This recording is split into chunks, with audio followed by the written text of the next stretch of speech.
Hello. Okay, hi everyone. We're here for the Palestine section of Loose Exhibitions talk. Okay, I'm going to introduce myself. My name is Rupali Naik. My pronouns are she, her. And I'm an activist, academic, technically an artist, but I'm also a massage therapist. I come from a working class immigrant Indian background. I just wanted to give like a brief understanding of my educational background. So I went to Exeter University, and before I went, I was actually going to do fine art. But then I was like, there's no money in the art world, so I'm going to pick history, but there's no money in the history world either. And I mainly was looking up modules that were about colonial history, and Exeter had the most modules on colonial history. So I attended the university, and I spent the first 2 years looking at British Indian colonial history to learn about my lived experience. And then I spent a year in Munich, Germany at Ludwig Maximilian Universität. And they put me on the wrong course. They put me on the American Studies course instead of the art history course. But it was a great opportunity for me to learn about Native American, African American, and Latinx communities. So then when I came back to do my dissertation, I wanted to honor all the histories and the peoples that I'd learnt from. So I was introduced to the concept of the pluriverse, which is a really gorgeous concept. I don't know if anyone knows about it, but maybe I'll speak on it in a bit. But essentially, it comes from the Zapatistas Army of National Liberation, so an indigenous group of people. It's incredible. But my dissertation won an award. It was nominated for an award at the Association for Art History. But I say all that... Thank you, guys. Oh, my God. I say all that to sort of say that my understanding of colonial history is quite broad. But in terms of Palestine, I've mainly learnt from the last year with everything that's been going on and all the information that's being put out on social media and the collectives that are popping up and are present in Bristol. But my first ever rally was, my first ever protest was for Palestine in 2013 when I was 14.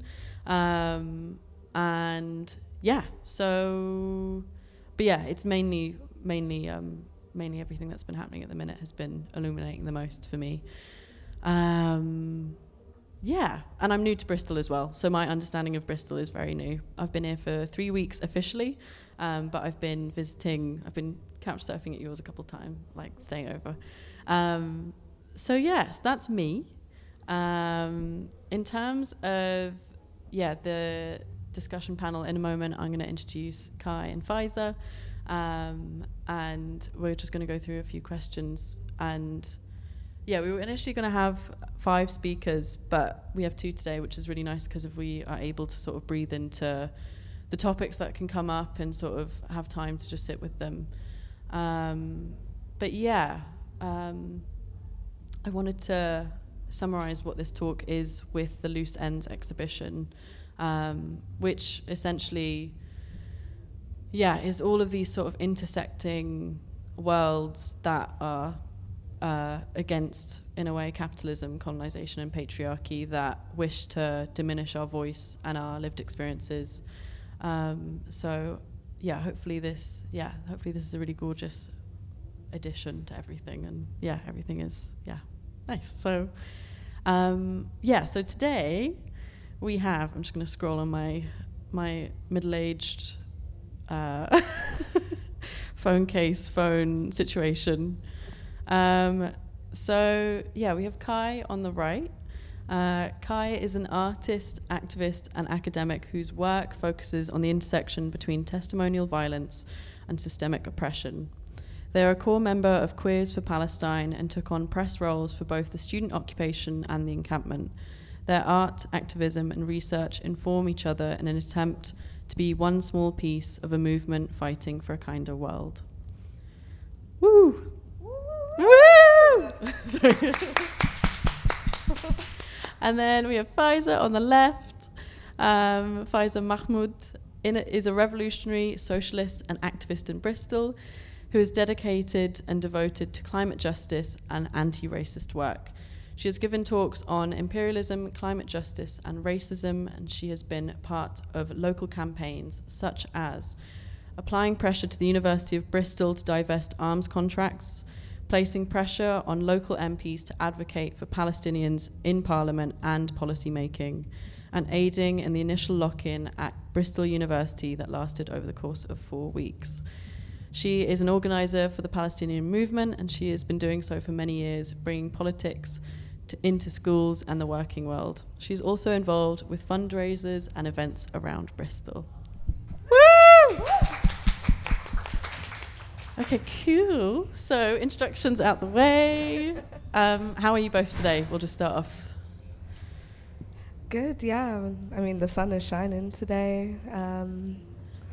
The sun is shining, but my phone is lost. Yeah, we have a lost phone, which is... R.I.P. Yeah. Yeah. Hopefully it'll be found, though. Yeah.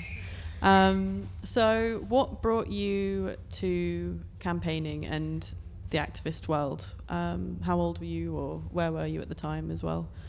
I mean, for me, my father was involved in a lot of the activist movements of the 80s and 90s. So he lived through spy cops, kind of Battle of the Beanfield, all of that sort of state repression and activist culture. And so I sort of grew up with that culture and those people, the people who'd kind of survived that era around me. And that led into, that combined with just the absolute political horror that was the 2010s and continues to be, like the treatment of asylum seekers, of queer people, watching my family get fucked over by austerity repeatedly. Led me into organising and collective action.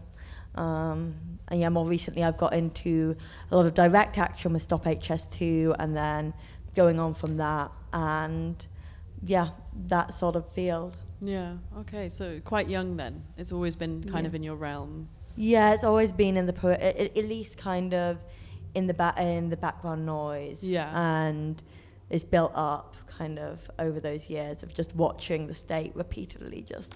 Yeah. Yeah. Yeah. And Faiza, how about you? Yeah, similarly, I feel like I've been political from quite a young age. My parents were refugees from the Somali Civil War, so they came to the UK. Seeing how the laws have changed for asylum seekers and refugees has been really interesting, because I think my parents came here at maybe the most ideal time since they've cracked down on quite a lot of immigration. I feel like my existence has always been political as a child of refugees, marrying my family that has a cultural difference in the UK, seeing them being discriminated against, racism, but also they've always been political themselves. They've always had, the news on, Al Jazeera on, and so very quickly when I was young, I feel like I was kind of clued in to the injustices of the world. I find it fun that you said that you went to your first protest at 14 in like 2013 and it was a pro-Palestine one. I think same. I think that would be year 8 around, I think my first protest was a pro-Palestinian demonstration. I grew up in London, so it's very multicultural and we don't shy away from talking about issues that affect our communities. So I'd like to think I'd been advocating for like human rights since young, because things like racism and stuff, they just don't make sense. It's so illogical. It has no scientific basis, and so I felt like I've always been challenging it. Especially now in Bristol. It's quite political here. Yeah, amazing. Have you both lived in Bristol? Did you mention, when did you move to Bristol? Or lived here? For me, it was 4 years ago, I think, around that. I came briefly, like in fucking 2019, and then disability happened, and rent prices happened. So that ended after like a couple of months. But then I came back, and I've kind of scratched my way in a mixture of sofa surfing and trying to find cheap rent shells since then. Yeah. And battling with landlords. Yeah. So yeah, 4 years now, I think. Yeah. Yeah, I'm from London, so I came to Bristol to study at the University of Bristol. So I think now that I've graduated, it's 5 years that I've been living in Bristol. Haven't wanted to leave since I've graduated. It's just quieter and calmer than London. So yeah, 5 years. Yeah, gorgeous. So when you both moved to Bristol, did you find that you were already meeting activists and already in the sort of scenes that were here, or did it take you some time to feel like you were established here and feel like you were able to connect with different groups of people who had the connections to campaign and stuff?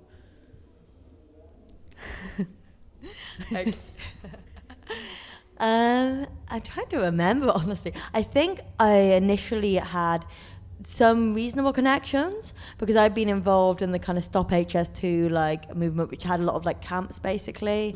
So we had camps around the HS2 line, and so I knew a lot of people in like the squatters movement and stuff like that. So I met like one of my best friends here doing like a poetry slam in this like falling apart like old club that was being like destroyed in a couple of weeks and was a squat. But then I just got really ill really quickly in Bristol, and I spent like quite a lot of my early years in Bristol like quite isolated outside of a couple of people. And it was only when my chronic illness started easing up a bit, and there was some other stuff going on as well, that I was able to kind of reach back into the activist scene and sort of make those connections, be involved in a way that kind of survival had been all I could do before. So I think now I'm starting to kind of got that scene now, but yeah, it was a bumpy ride, I guess. Yeah, sure. Yeah, for me, I came here for university, right? And I had been very political in London. There was a huge culture shock. The University of Bristol and Bristol in general has a reputation of being political. But what I saw when I first came here was it absolutely wasn't. Especially the university is quite isolated away from the rest of the city. So whilst the city has their own individual issues and struggles and stuff that they needed solidarity on, especially because Bristol as a city was built on slavery, the University of Bristol was very disconnected from that. And then on top of that, I got put into a very expensive accommodation where I looked around, everybody came from very rich backgrounds and private schools and stuff. So me talking about politics was very suppressed in my first year. That would have been like 2018. But as I ventured out, as I asked questions and found like different activist groups, I found my people. I found people that cared about not only the issues that concern the university, but also the issues that concern Bristol. And it was very refreshing, but it definitely took me a while as well to get into the activist scene. Yeah, sure. Okay, thank you so much for, sorry, that was all flow. That was great. So you two have met before as well? Yeah. Yeah, Kai's an amazing organizer. So we've been working together on a few projects in Bristol. It's been cool. Okay, cool. When did you meet? What was the event or where was it? Basically, I think we met before this, but like from my terrible memory, what I remember is when we were like, thought there was a space that needed filling, basically activist-wise, for sort of a group of young activists who got shit done, essentially. Yeah. And Faja reached out to me, and like, and there was some specific things that we wanted to get done, and we just ended up like video calling like non-stop for a week to organize these protests whilst I was like in Calais volunteering. I was gonna say Kai is tuning it down. We met outside Zara because Zara had a very disgusting campaign. Where they had, I don't know, a model with like what looked like a tarp covering a child, right? Yes, I remember. It was disgusting, and they knew what they were doing. I think the Zara CEO spoke up for Israel, and then within that same breath, like a week later, this campaign comes out that is very much poking fun at Palestinians dying on the ground in Gaza. So yeah, we met there, and I think I was just handed the megaphone a lot of times because I'm very shouty. But we both agreed that whilst protests are important, we really did need to get some direct action going in Bristol. Bristol has a lot of arms companies. Yeah. University of Bristol makes a shit ton of money. Sorry, pardon my French. Don't know if I should be swearing. If that's a problem, I've already broken that like 10 different Okay, times. we've got the green light for swearing. Yeah. We can swear. But we just agreed that maybe we should just get a group of people together and do something radical. And that our first event that me and Kai worked together with was going to one of our local Labour MPs and challenging him on why he didn't actually go to vote for a ceasefire. When he definitely had the power to. It was great. We organised really well and ended up shutting that event down, and hopefully weighed a little bit on his conscience. Yeah, rightly so. Yeah. I mean, oh, sorry. You go on. Oh yeah, I was going to say, yeah, no, that was brilliant. Like the sort of, if only they'd keep doing public meetings so we could keep shouting them down. They're all hiding at the moment. It's a nightmare. Like It took us 3 weeks to actually go to one of the 4 Labour MPs' meetings because they don't do any public speaking until an election is about to happen. Right, yeah. They fake that they care about their community. They don't reply to their emails. We have all been hounding them. There's been many public letters sent to them. So we thought, go see them in person. Yeah, that's amazing. bring the message to them. Yeah. And so whenabouts was that? That was probably February, I want to say. Yeah, fairly recently. End of February, around the time of the fundraiser, basically. We also, Also, honourable mention for Kai. Kai was volunteering at Calais, working with refugees in France, and was still helping us organise for that.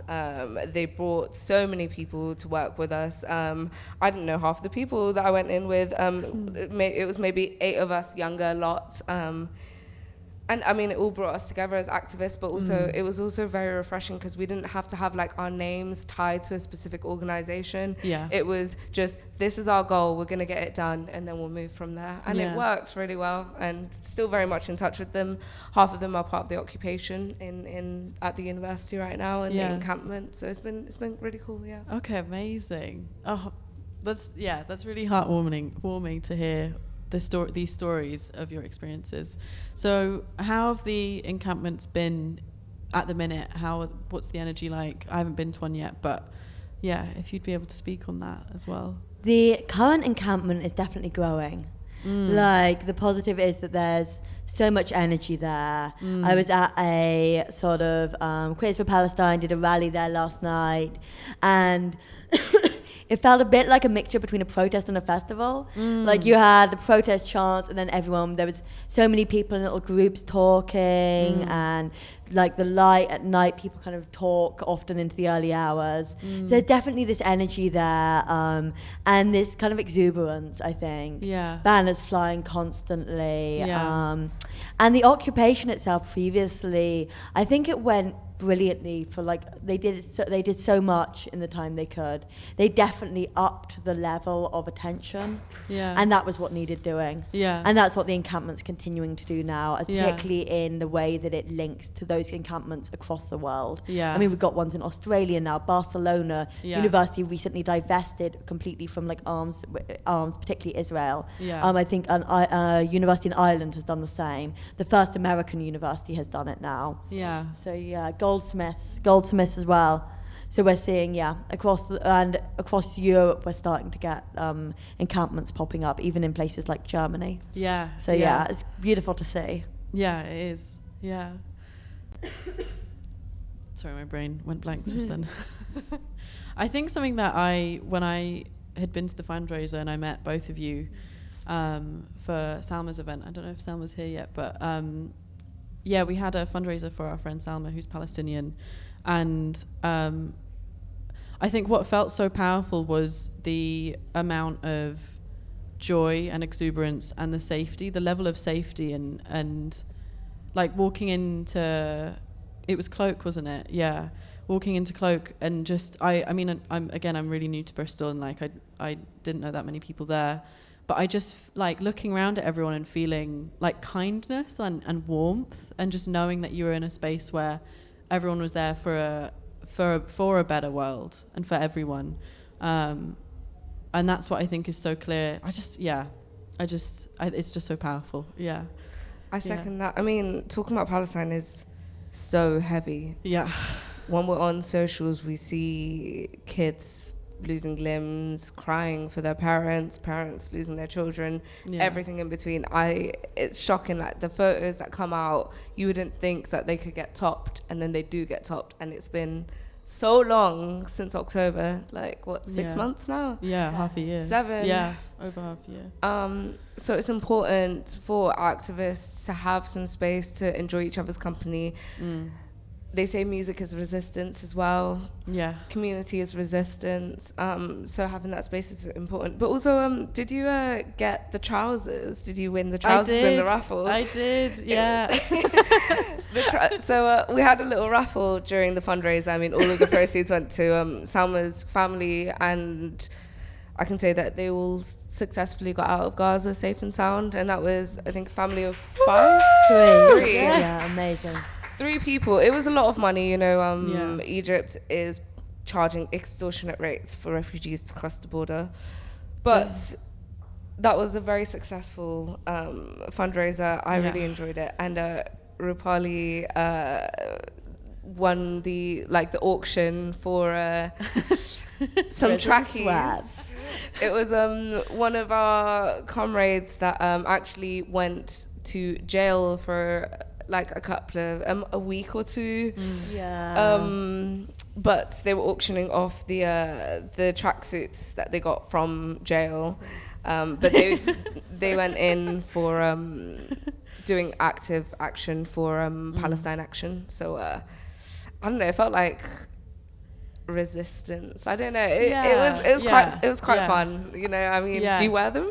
No, I mean, because I moved house just after that. They're in one of the boxes, but I do want to do something with them, and I do want to wear them. I wanted to spray paint something on them. Frame them or something. Yeah, exactly. We've done screen printing on like the prison jumpers. Have you? Yeah, the grey one. Mine is actually still just blank because I kind of like the energy. But you went to prison? Well, no, please tell. I'm sorry. I don't quite have prison cred yet, only please tell cred. Was that for Palestine action then? It wasn't, unfortunately. It was for a climate one where I was filming, and the police were like, ooh, let's put some handcuffs on this bitch. But I did get the jumper, but they didn't give me the tracksuit bottoms, and I was really pissed because when I got arrested, I was like, at least I'm gonna get some free tracksuit bottoms. I was honestly, if I hadn't been doing the auction, I would have like bidded on those tracksuit bottoms myself. But I think I might have a link for some. But you know, we're searching. Where are those tracksuit bottoms?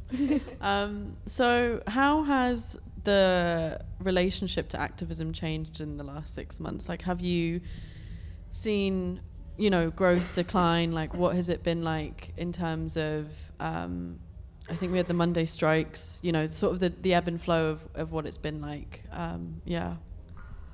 I think personally I've seen many more people speak out for Palestine. I've seen many more people out on the streets. Every week, every other week, there's a protest in Bristol, and the numbers have grown. There's, you know, a vigil for Gaza. Even, you know, stuff that were before the 6 months, you know, like Kill the Bill, climate protests, etc. People are getting more frustrated with their situations. Cost of living isn't great. You're getting lecturers telling you that they can't even make ends meet after they have a very established degree. Yeah. So the mood is more angry, and I think more people are on the streets and more people are slightly more radical, which I love to see. So I can't fault it. Yeah. Yeah, similar here actually. I'm mainly involved in direct action, but there's been a lot more energy. For instance, an example would be a while ago I wanted to put together a sort of lesbians and gays support the migrants in Bristol. Yeah. And I just couldn't find the energy for it amongst people to kind of like find enough people to bring together. Yeah. But now I recently kind of with somebody else started up Quiz for Palestine, and now we're looking at getting trained for anti-raids and getting trained for like helping with like the kind of recent wave or the ongoing fucking tsunami of anti-refugee hatred from the government. Yeah. So it's like you're getting that energy, and you've got that energy, people who are getting that energy for Palestine, but then they're also bringing that to things like asylum and to sort of anti-racism, to these sorts of areas. Yeah. And that isn't something I'd seen enough people doing before. Yeah. Like it'd always been kind of an exhausting to get people to care. Yeah. Before. Yeah. Yeah. Sorry, there's so many questions that we've got that bounce off, but it does feel like this past year, and it's down. It's down to everyone being involved and coming together, and all these established campaigns that have been prior to October. But what have you thought about social media in terms of aiding, or maybe with campaigns, or with getting the word out, or showing the realities that are happening, or what's been your relationship to it? I mean, I've always found social media to be this sort of... It's a mixed bag, right? Yeah. It's like, on the one hand, it allows so much more reach. It allows certain voices to get more reach that wouldn't otherwise have had any outlet to kind of get through to us. Yeah. Or other than traditional media. Yeah. But on the other hand, is this sort of, there is so much content competing for attention. Yeah. So it's this kind of economy in which getting people to care is like this constant battle. Yeah. And on the second point, the social media companies themselves use every tool in the book to suppress, to kind of try and get people to see less of. I mean, we've seen shadow banning, right? I think Human Rights Watch is currently doing a investigation into shadow banning of Palestinian content. Yeah. We've seen how they automatically switched everyone to not seeing political content. Yeah. We've seen how they've kind of blacked out Palestinian pages and Palestinian voices over and over, whilst they do nothing about really violent Zionist voices. Yeah. We see this repeatedly over and over. So it's this kind of thing, isn't it? We're sort of using these tools which don't want us to succeed. Yeah. But it's very hard to find an alternative. Yeah. Like, I absolutely love in person as much as possible, but there is a limit, obviously, to how many people you can collect together in person. Yeah. So it's a two-headed snake, essentially. Yeah. Yeah. Yeah. Thank you. Yeah, I second what Kai said. However, I feel like, especially being a very chronic Twitter user, it's allowed me to see what's happening on the ground, specifically about Palestine, everything in between, all of the issues, all of the struggles that we have in the UK, but especially now for Palestine, seeing it directly from people on the ground's phones. They have the liberty to take a video, take a photo of what's going on and upload it and show us what's going on, despite our mainstream media not showing us the realities of the situation of people living in an occupied state. But having said that, I feel like it's a powerful tool that people want to repress, especially our governments. So Kai mentioned, with Instagram has started becoming more political. You have Eye on Palestine. You have a lot of pages that are documenting realities and taking it from these small creators or these people on the ground and curating it into a page where you can quite literally see what's happening in each different region.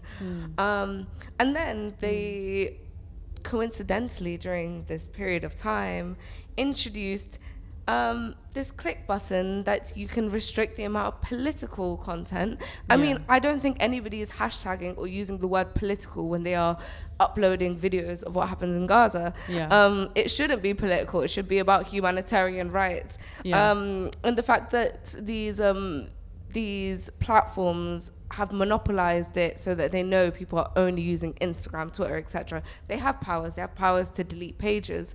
So, for example, Facebook. I'm sure you guys are all familiar with like Mataz. He recently left Gaza, but Mataz uploaded to Instagram, but Facebook was his preliminary social media outpost, and they deleted this page. It has consequences. People say that you have a digital footprint, but if you delete a page, you are not able to access that information unless somebody decided to take it on themselves to record and save it onto their phone. Whilst we have a digital footprint, we need to remember that, you know, social media is fleeting. There are millions and millions and millions of posts per day, and you get pushed down. So each day is different and it looks different. So I don't know, maybe we need to find a way around it. Of course, people have downloaded encrypted like boards such as like, you know, Signal and stuff, which also works. But I think, especially for the last 7 months, it has done a great service on penetrating through what the media first says is the truth, and you can get the first-hand account. So I always think that is a good thing. Yeah. One little thing on this, kind of Palestinians being able to speak from the ground. If anyone wants an actionable thing they can do to help Palestinians be able to keep getting that info out, you can buy eSIMs. My brain's completely gone today, so I can't remember the exact website you can do it from, but I'm sure we can get a link by the end of the thing.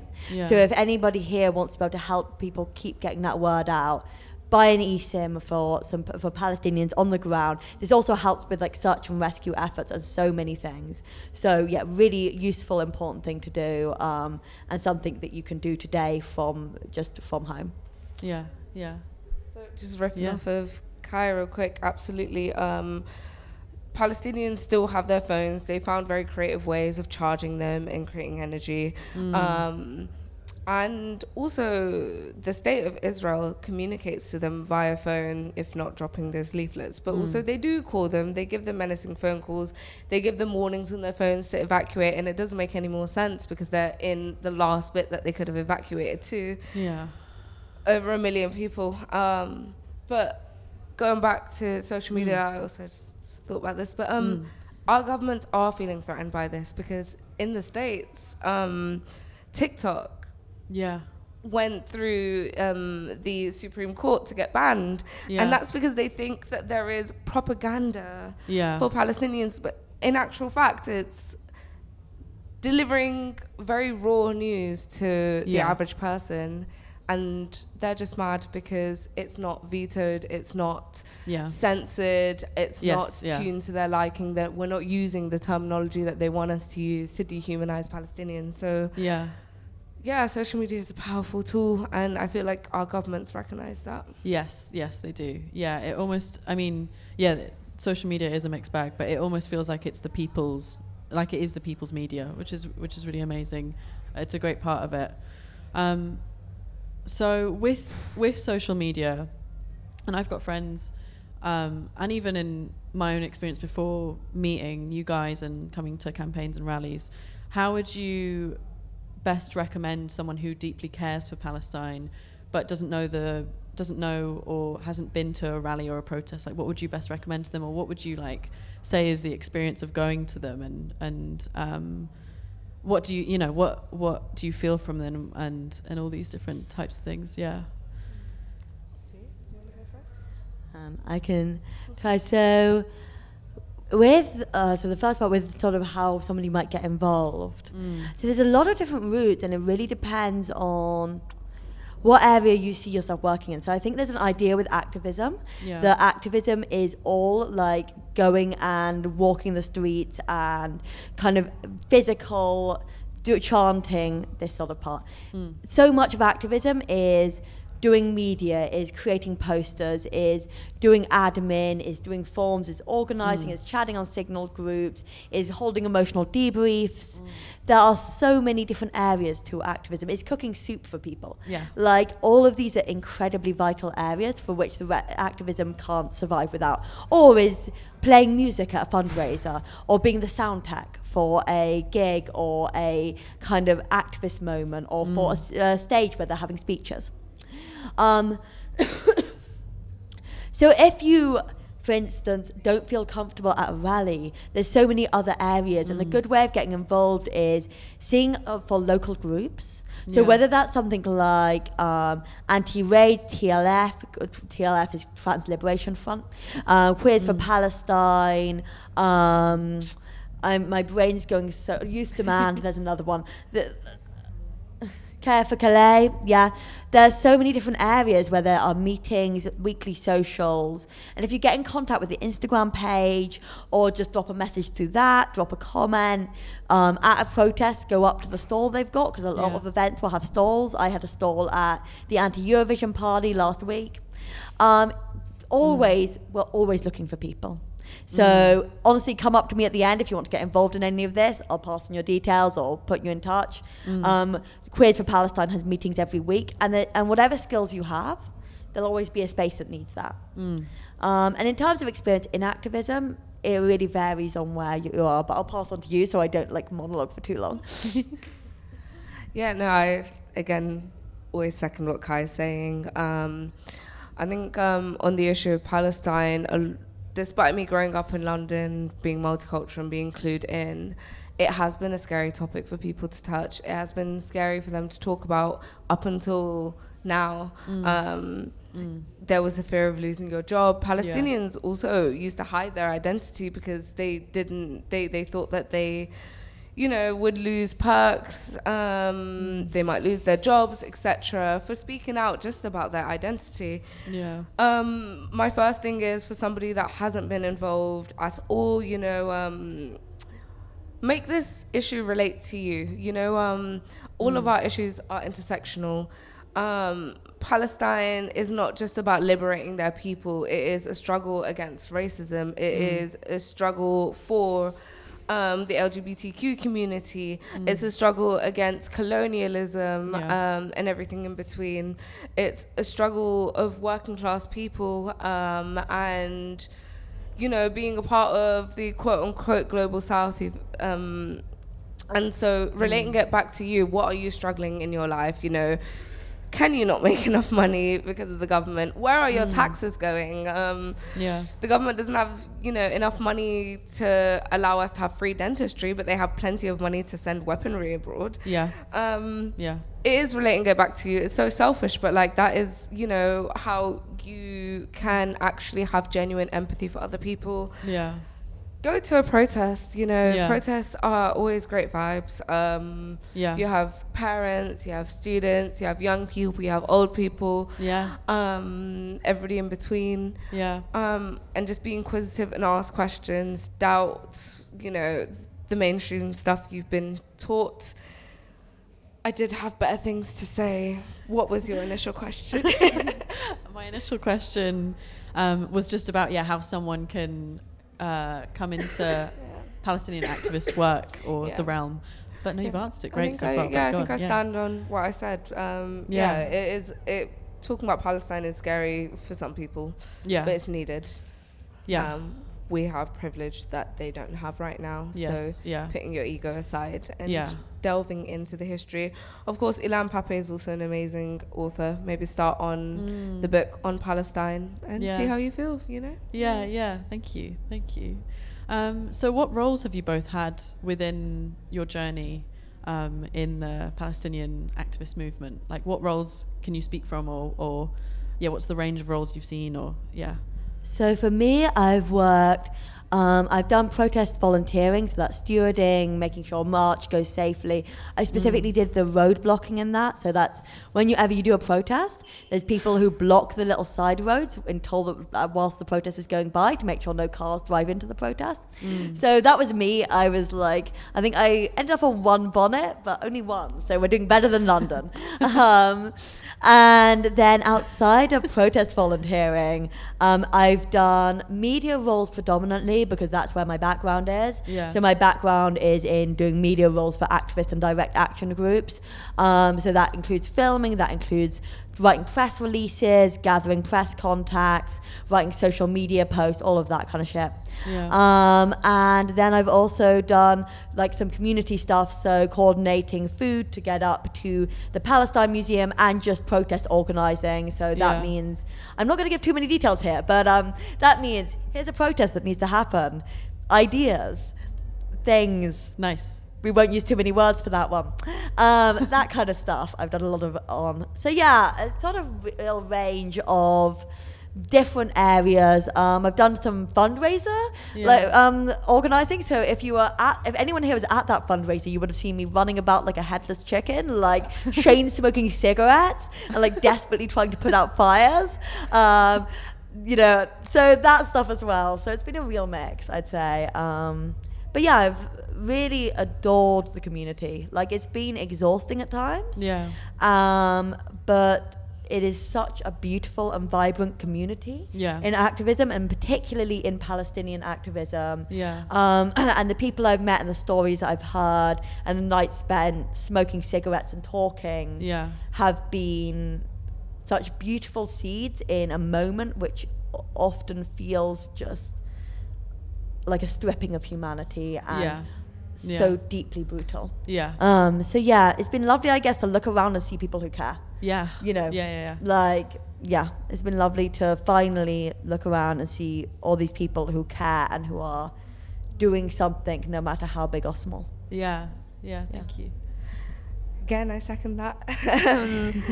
Kai is very impressive, and I think they take on so much for whatever campaign they're involved in. Once you are really into activism, it is more you filling in the gaps of what's needed of you. So there have definitely been times as well that I've been doing social media or media content or recording, or, getting speakers or adequate people for a movement, a fundraiser, a protest, a speech. Yeah. But more for me, I feel like because I speak about lots of different issues that are very intersectional. Yeah.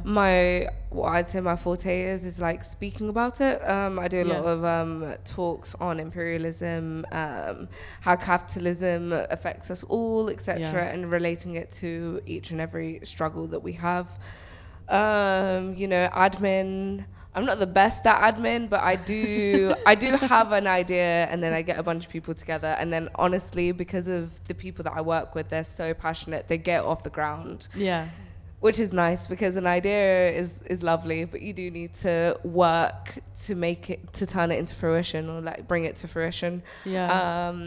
For example, the Labour Party MP that we I knew that we needed to do more, and I knew I had loads of radical friends, so just bringing them together, putting them into a group chat. And then it just took off. I made a poster and it was so shit. Kai literally was like, don't worry, I got it. It looked nothing. You didn't even work on my original poster. That's how bad it was. But yeah, I was only saved by having Canva Pro. Yeah.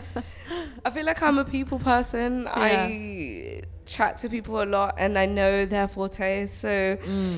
It's shit. I don't want to see myself as a manager or anything, but like delegating or asking people for what they're strongest at and bringing it together. Also, there's so many different roles in activism. So especially when you're like really into it, you just do the bits that are missing. Yes. Yeah. If nobody else is there to do it. But ideally, if you have a great team, every single person would take on a little role that makes an event go successfully. Yeah, so a gorgeous way to, just thinking about the last question I asked, like, for someone who's not been to a rally or a protest or you know, a fundraiser or anything, it's a really nice avenue to think about what your skills are and and then coming into it with that kind of I'd say it's also like a bit of work experience, you know, like if you've been campaigning and like making like posters forever for like your little socialist group or your little activist group, you know, you can like work on that and also have it as a skill that is established because you do it for so long. But I think my favorite part is working with the community and other people as well. Nice.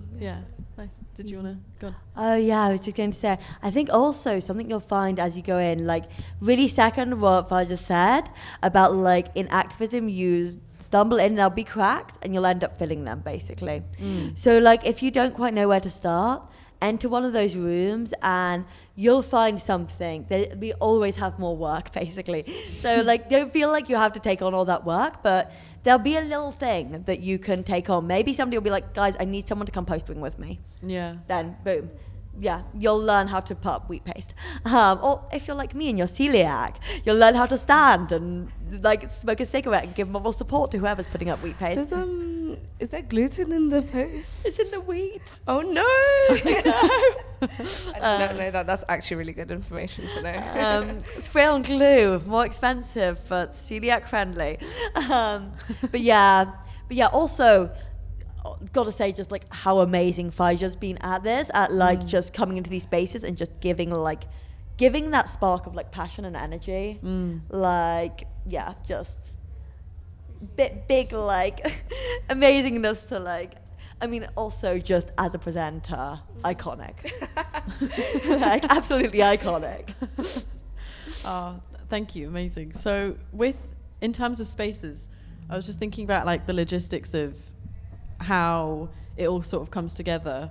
I don't know if you guys know the Last Generation in Berlin in Germany, but it's the extension of Just Stop Oil. And I visited Germany last year, and they have like a HQ of where they all come together, and it's like a huge space, and people can like drop in any time. There's always dinner that's being cooked every day, and it was just it was genuinely really inspirational to see such a space. And I wondered if that's kind of existing here, because if I hear that, you know, you've got Cloak and there's other places that we kind of rent out, like Cafe Kino, but is there like one specific place where there is a HQ, or are you able to talk about that if there is one? And honestly, I'd say no.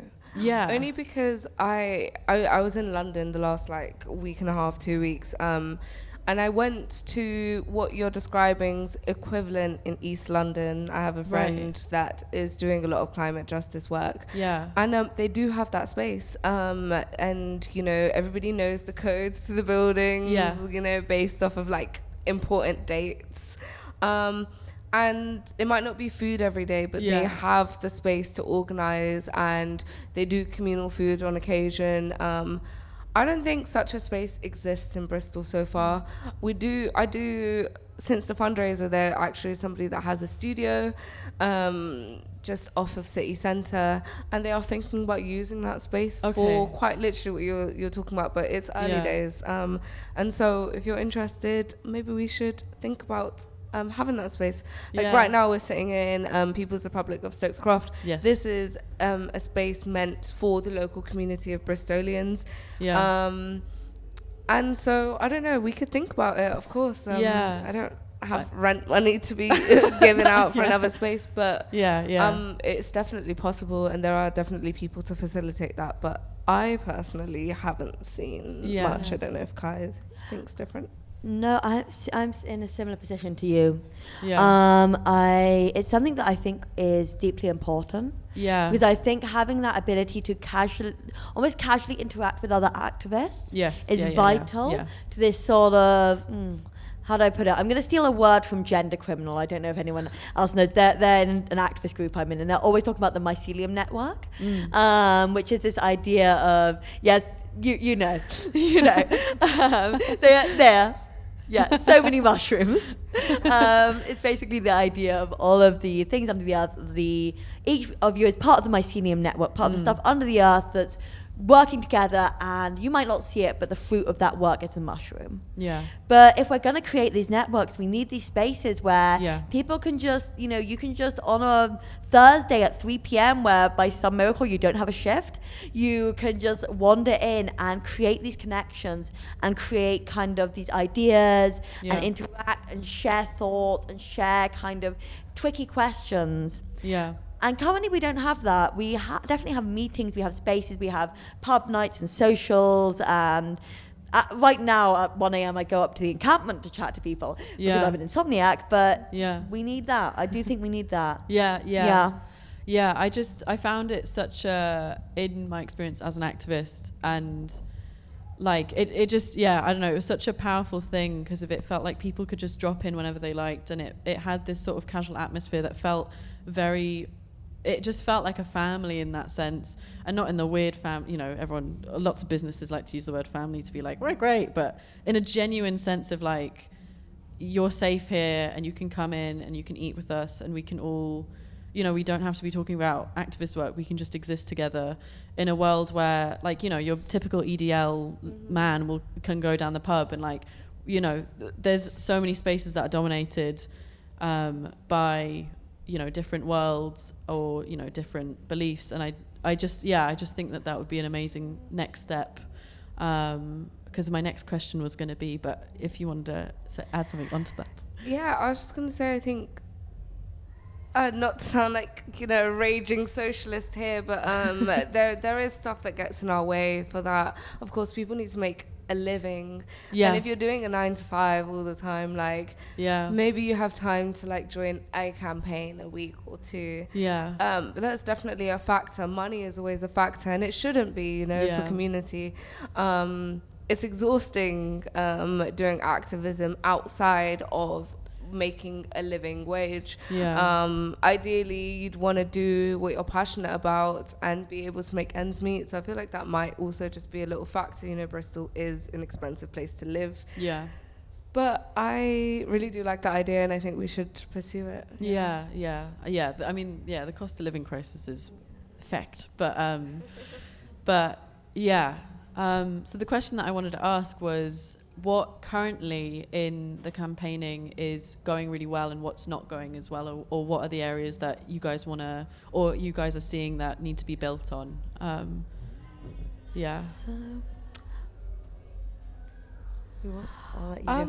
was going to say the encampment's going really well. Of course, the students were occupying the building for 4 weeks, and I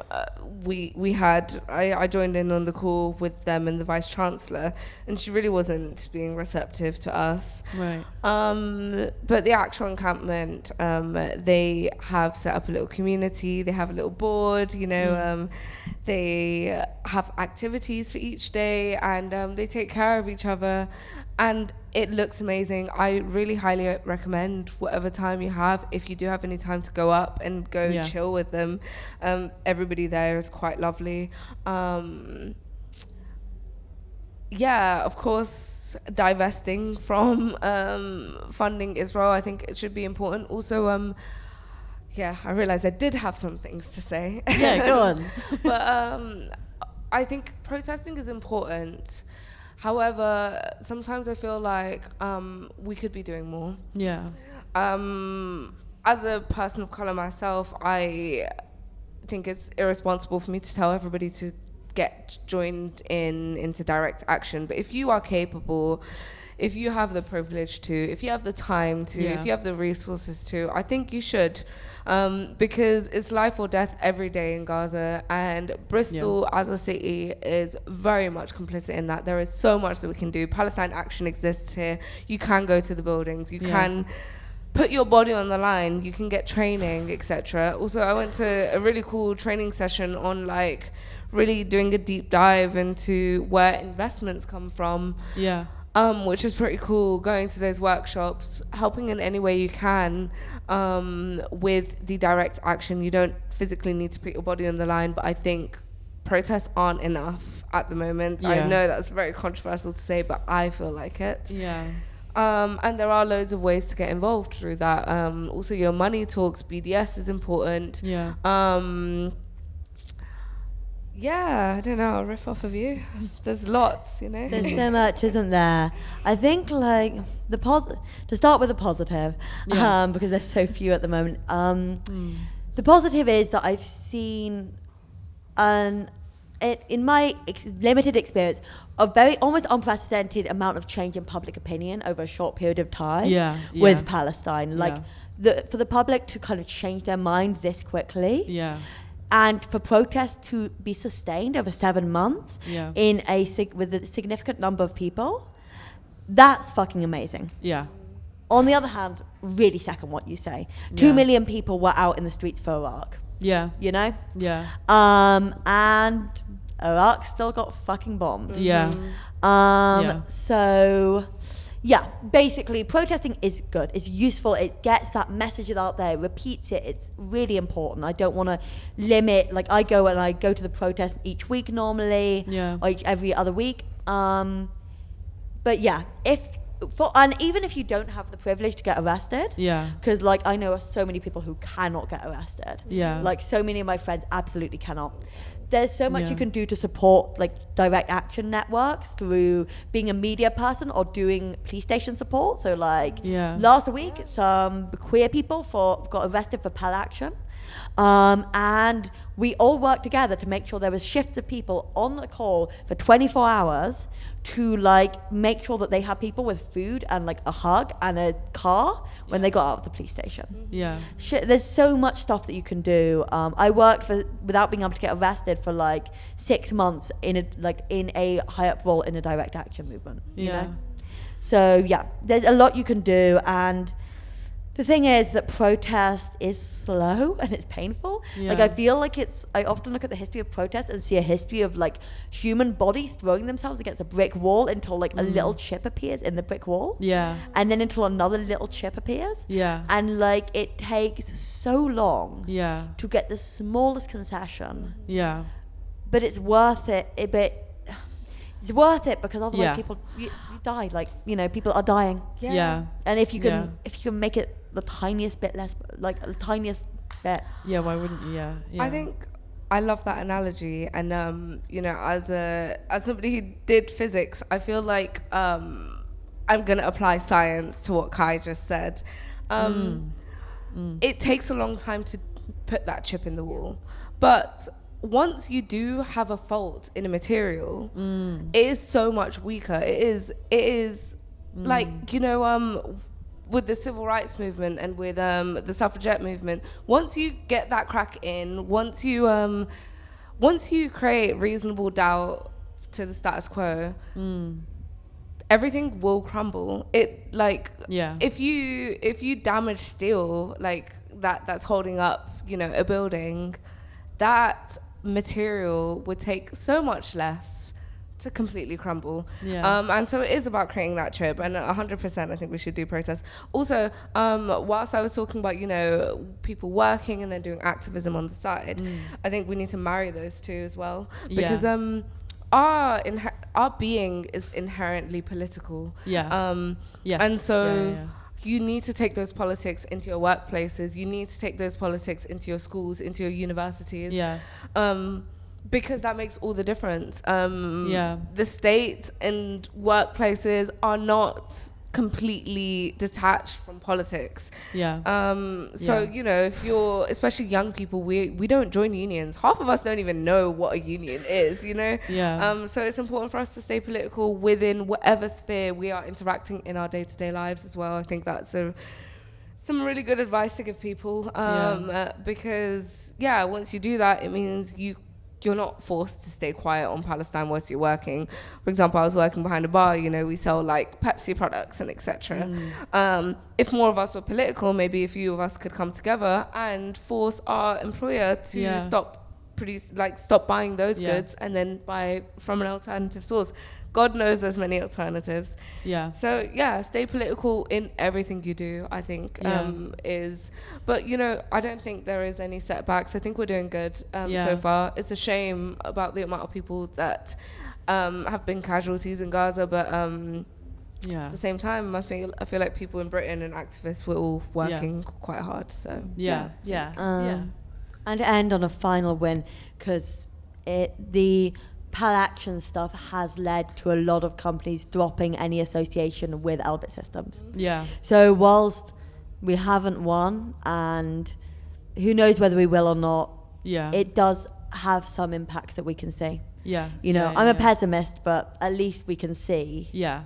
You know, we can see Elbit Systems being dropped by different companies. We can see PAL action making it harder for them to exist within the system that they have existed comfortably in for so long. Yeah. Yeah. And, you know, that's something, and maybe that can go somewhere. Yeah. Yeah. Yeah, thank you for all of that. Yeah, and I just with that as well, I think with protesting and looking back at history, there's longevity in terms of, okay, there's protesting, but then there's other additions to activism that need to be in place to keep the longevity and like to keep the energy, but also to be working with the hurdles that are coming up. And I think, the time period that we're in now with what's happening in Palestine, I think the situation is asking more of us to be more intimately woven into the campaigns that are happening at the minute, or, you know, whether it's cooking or whether it's media work or whatever is happening, just being more intimately part of it rather than the sort of more, and protesting is great, but I think, it's longevity. Yeah. What did you, I was just going to add, and a big part of this is making sure that for you it's sustainable. I think this is one thing that's useful to think of when going into this, because it's been 7 months now. This fight's going to be a long one. Yeah. And it's so easy to burn out, and it's so easy to feel guilt about taking a moment to rest. Yes. Yeah. And like, I get that all the time. I'm always burning out. You saw me last night delirious with exhaustion and like having lost my phone and my tobacco because I was so tired. Turns out I had lost my tobacco. I had to like buy more today and not look at my bank account, which was very easy because my phone is lost and that has my bank account on it. But sustainability. Yeah. Really useful. That was going to be Make sure you can eat. Yeah. Make sure that you are able to sleep a good night. Yeah. Because if you want to be in this fight for the long term, you need to be out. Yeah. We were talking about that outside, didn't we? Yeah. Like that was going to be one of my questions. I don't know how long we've got, Ash. 9 minutes. Okay, cool. Okay, cool. Thank you. One of my questions was going to be about sustainability and reconciling the relationship between allowing yourself the space to grieve and to like feel everything that you feel in for your body to take it all in and give yourself the time that you need for it to then come back into the fight. Just quickly, what's been your relationship like with the last 6 months, 7 months in terms of burnout and sustainability? I've been exhausted.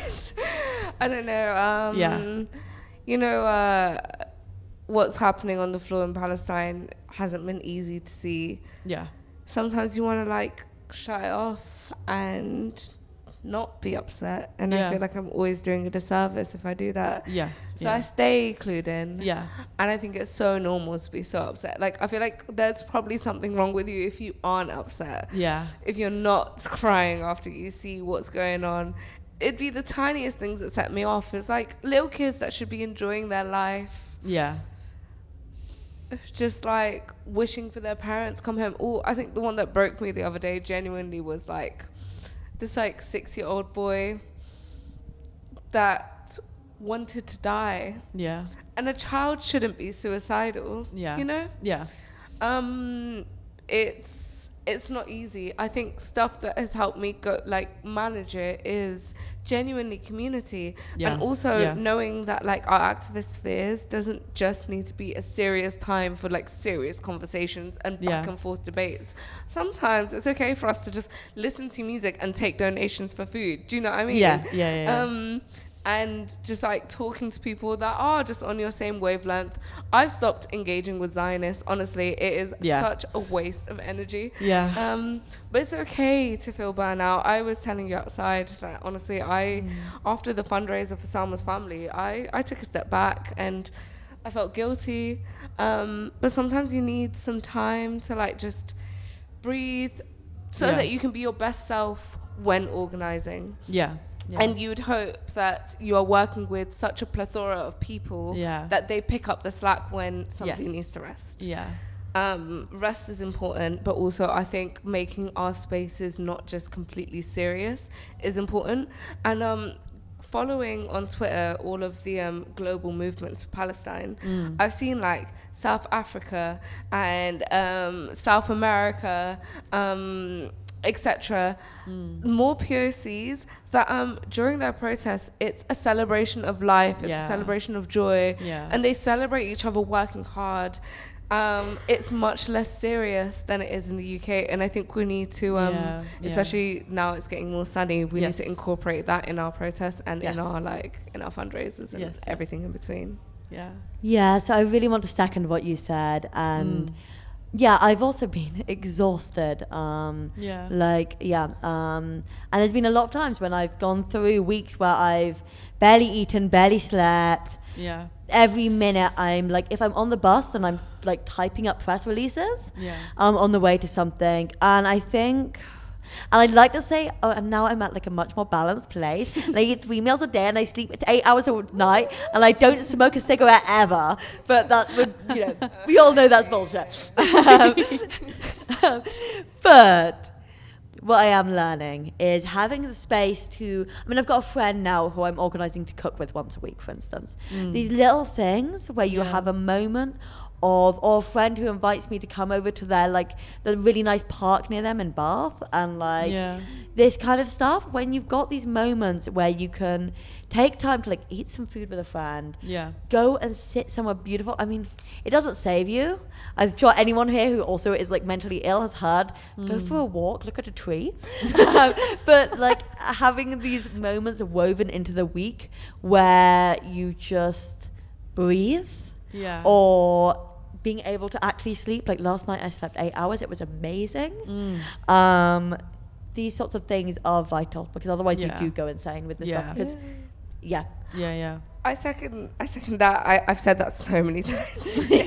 We listen back to this, and it's I second what Kai said. Oh God, even me and my partner, we got a little Lebanese cookbook, and there's a lot of overlapping cuisine with Palestine and Lebanon. Little things like that, and taking the time and energy to get the right ingredients and give a dish some love. It is still an act of resistance. It also means that you're keeping alive this tradition that you are that you're fighting for. So it's got a friend by me. But I think little things like that keeps you grounded. Things like music and food and sleep are required of a human to feel human. You can't sacrifice that. And that in and of itself is an act of resistance. It means that you're recharged. It means you also appreciate the food that's in front of you. We have such a disconnect with stuff like food. And then that brings me back to all of the other issues in terms of capitalism. And being very out of touch for the products and the food that we use. But staying grounded, I think, is very important. Just chatting with friends, taking some steps away. I think, and also part of the fight for change and fight for liberation, part of it is keeping these traditions and keeping the humanness to it, so that this is the world that we're creating. We're creating a world that is completely joyful, and joy is the resistance, and as well as carrying all the darker, deeper stuff with it. And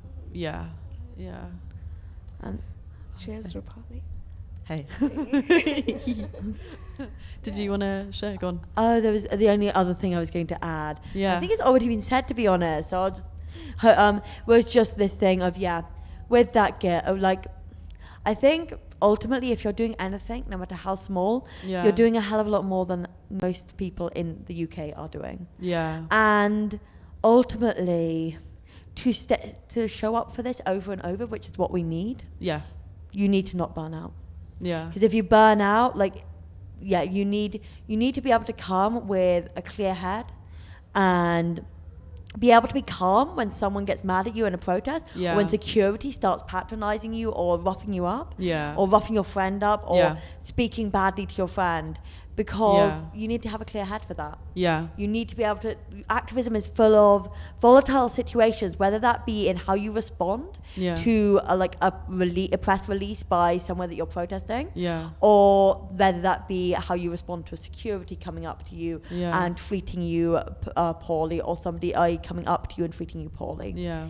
There are so many situations where you need a clear head, Yeah. and it's vital to have that. Yeah. Yeah. Yeah. Yeah, thank you. Yeah. I wanted to ask if anyone had any questions at all. If any in the audience, you don't have to have any questions. I know that I've just sprung this on you, but if you wanted to ask anything in the last couple of minutes, feel free to. I was going to ask if you wanted to do a quiz for Palestine. Oh, sorry. On the mic. I was just going to ask if you wanted to do, if you had time to do a quiz for Palestine radio show on Transgression FM, which we run. Heck yeah. Because I think it would be a really nice thing to have as a regular. Yeah. Heck Absolutely. yes. Anyway, I probably should just mention that afterwards, but No, it's great. I mean, this is No. what this is about, right? Connections. Yeah. Oh, hi. Yeah. Do you want to come up? Or? Oh, we have a lovely. There's a question mic right here. I'll stay. Hi. Is it not? Oh. Wait, sorry, I need to turn it off. That'll take a second. What my question is. Yeah, hello. Oh, yeah. My heart is going 100 times. Okay, I find it's incredibly frustrating when you're the only person who believes in doing anything about anything. Where I'm living is very Tory, and it's very frustrating. And sometimes you can be the only person in a massive hall who thinks who thinks how we do, and it's incredibly frustrating when you hear, Yeah. "Oh, you're watching Eurovision." It's no, fuck off. Yeah. It's, I guess it's less common in Bristol because there's so many people who are, activists. Yeah. But how would you say to approach the anxiety, frustration, and kind of bubbling rage at the people you're constantly around and you have no escape from? So I just for the mic, I don't know if the mic picked up what you were saying, but the question is, oh, it did, perfect. So I wanted to answer that quickly, just because I've had to let go of a lot of friendships in the last couple of years that have been really heartbreaking, like people that I've grown up with for 7-8 years, and yeah, I think for me it came to a point where I couldn't make any excuses for them, and it's like you know me and I know you, and how have your politics, you say one thing but you're doing a completely different thing, and being vocal about it and showing your boundaries, and being I don't know how you can reconcile that with yourself, that's your own journey, but I can't reconcile that with you. And for me, in my experiences, has been about stepping away from experiences like that, because you can, and I think it's right, put your energy into it, say what you need to say, but then it comes a point where it's there's nothing else I can do apart from leave, and that probably has a bigger message than anything else I'll say from this point on. So yeah. So I feel like I'm in quite literally the opposite situation as you. I grew up in a very multicultural area, and I came to Bristol, which was slightly more Tory, the people I was around, but still nothing in compared to a rural area in England. A lot of my activist friends always used to say to me to not bother with talking to people that are racist or talking to people that are fascists, etc. There is an extreme that you just need to walk away from. If somebody's a complete fascist or completely homophobic, etc., they're not budging. Don't waste your energy or your time. But what I would say is I believe in people. I am a people's person. I sit down. I'm a chatty girl, but I believe that some people might be bigoted because they have been sheltered, and the way that I break through to some people is quite literally it's you don't talk to them on the offense. It's not a debate from the get-go. Yeah. They are frustrated about certain things. Yeah. We're all frustrated with our government, for example, you know. You start there. Why are you frustrated with your government? I can't make ends meet, you know, etc. You delve into it. And I'm not saying, and it's also not your job to baby people, but if you feel like this is somebody worth your time to, like, you know, chat to properly. I've spoken to some far-right people that they're like, ugh, I'm angry about this. And it's like, yeah, same. And like, I'm angry about that. And they think that triggered me. It's like, yeah, same. Yeah. And then you get to the root cause of the issue. As a socialist, sometimes I believe, you know, if this system was working, we'd all be like very blue, very Tory, and just be gunning for capital and our government. But that's not the case. People are frustrated and they move in two different directions. They move either left or they move right. And in that case, if you can realize some common ground, the reason why some people move right, in my eyes, is you're frustrated about the same thing, but you haven't come to the same conclusion. It's like, I also share your frustration about the housing crisis or the job market. Talk to me about it. And then it gets a bit personal and you offer what you think is the right solution. They might offer something completely outlandish. You can vibe it out. But if you have the energy in you, I think people are all angry for quite similar reasons. It's that the different conclusions that we come to, you know, especially if you come from a very white area, they might blame it on refugees. I know, as a child of refugees and also living in an area with a lot of people that have been granted asylum, that they are contributing to the community, the economy, etc. It's about just having those raw conversations and seeing where it goes. But I think starting off on the offense never works. It's but also it's very dependent on you, and I don't think you should waste too much of your energy. But if you feel like you're always going to be going back to that rural area, the people that you feel like are going to listen to you, maybe give them some time a day. Yeah. She said, fuck that. Okay. Any other final questions or final thoughts or anything? Okay. Oh, yeah, go on. Oh, sorry. I was just going to do a shout out for some events on. Yes. So at please. 7:30 p.m. today, we have a picket outside Seamus O'Donnell because they are still holding the Eurovision event, Eurovision Watch Party, despite our media campaign and all of that. So we've got the picket at 7:30, and then in this coming week on Tuesday or at 7:15 underneath the Palestine Museum, Queers for Palestine general meeting. Come join us, chat. We have an open meeting this time. So yeah, come vibe with us. Basically, we'll go to the pub after. Nice. And on Friday at Cloak, we have another fundraiser with Queers for Palestine. It's going to be music. It's going to be drinks. It's going to be me trauma dumping in like a really pretty dress. Nice. In other words, poetry. And it's probably going to have good food and really nice energy and a good smoking section. So come along. And the encampment always needs people doing night shifts. Yes. If you're an insomniac like me and you want to like stay up like, I don't know, 1 till 3 or 11 till 1 and chat with people, that's always an option. So thought I would just do those shout outs. No, please, I was going to ask actually. And follow us on Instagram at Bristol Queers for Palestine if you want more of those updates. We share all of the protests that we do there. Perfect. Anything else? Did you want to share anything, Faiza? No. Okay, good, nice. Honestly, I'm just doing my thing. I am disposable to activists in Bristol. Not affiliated with anyone or anything. I don't have anything specific to shout out. But Nice. of course, very much in touch with Kai. So if we have a new fundraiser or something big that we want to do, I will get in touch. Thank you so much for having us. Thank you guys, and thank you Transgression Radio and Brakery.